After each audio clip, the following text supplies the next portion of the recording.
Class 7-এ group theatre করতে ঢুকে গেলাম। আর গৌরবাবুর কাছে শিক্ষাও পেয়েছি অনেক। উনি আমাদের বাংলার মাস্টারমশাই ছিলেন। সেই সঙ্গে যে থিয়েটারে মঞ্চে আমরা তখন যখন থিয়েটার করতাম শুরুতে, তখন না খালি গলায় অভিনয় করতাম। আমাদের তখন মঞ্চে মাইক দিয়ে অভিনয় করার রীতিটা ছিল না। তারপরে গৌরবাবু একটা কথা বারবার বলতেন, যেটা আজও আমি মনে করি, লাস্ট রোয়ের দর্শকটাকে পর্যন্ত তোমাকে গলাটা শোনাতে হবে। তারপরে আমার এমনি একটু ওই জন্য অনেকে বলে আমি না একটু চিৎকৃত, আমার গলাটা ওই জায়গায় ওই রেঞ্জে রয়েছে, কারণ আমি ওইটা প্র্যাকটিস করেছি। ওই লাস্ট রোয়ের লোকটাকে কি করে শোনানো যায়, তার জন্য গলা কি করে, কণ্ঠ কি করে ছাড়তে হয়, কি করে থ্রো করতে হয়, সেইটা শিখতাম। এবং ওই করতে করতে একটা অদ্ভুত মানে কি বলবো গলা তৈরি করে ফেলেছিলাম। এবং সেই গলা তৈরির জন্য আরো পরে অনেক কিছু করতে হয়েছে। একটু ছোট্ট করে বলবেন এই প্রসঙ্গে। না, গলা থ্রো করার জন্য এই যে ভলিউম, মানে আমার স্কেল আর ভলিউম দুটোর মধ্যে তফাৎ হয়, তো সেইটা কি করে ওইখানে ছুঁড়বো, মানে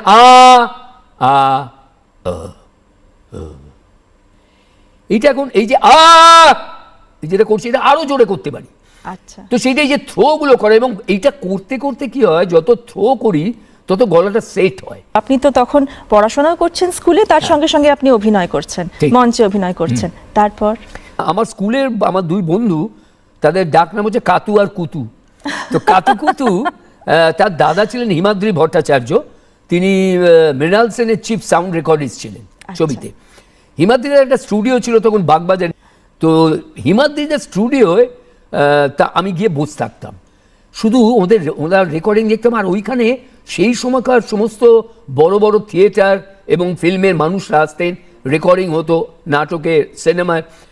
তো আমি ওইখানে গিয়ে বসে থাকতাম এবং এরকম রোজ চলছে। হঠাৎ একদিন যোচন দস্তিদার এলেন ওনার নাটকের রেকর্ডিং করতে।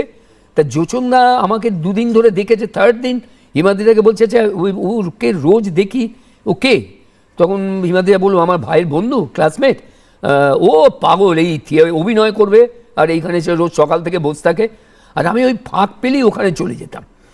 তো যোচনদা আমাকে দেখে ডেকে বললেন আচ্ছা ঠিক আছে, তুমি আমার দলের নাটক দেখবে? আমি বললাম হ্যাঁ দেখবো, কালকে চলে এসো। কাল কিংবা আমার একটা দিন বলো যেদিন একাডেমিতে ওনার শো ছিল, বলো তুমি দেখতে এসো, তারপর বলছি।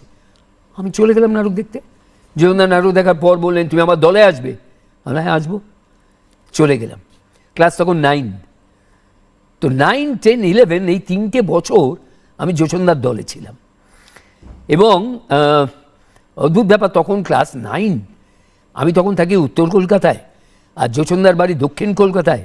ওই উত্তর কলকাতা থেকে দক্ষিণ কলকাতা আমি রোজ রিহার্সাল করতে যেতাম।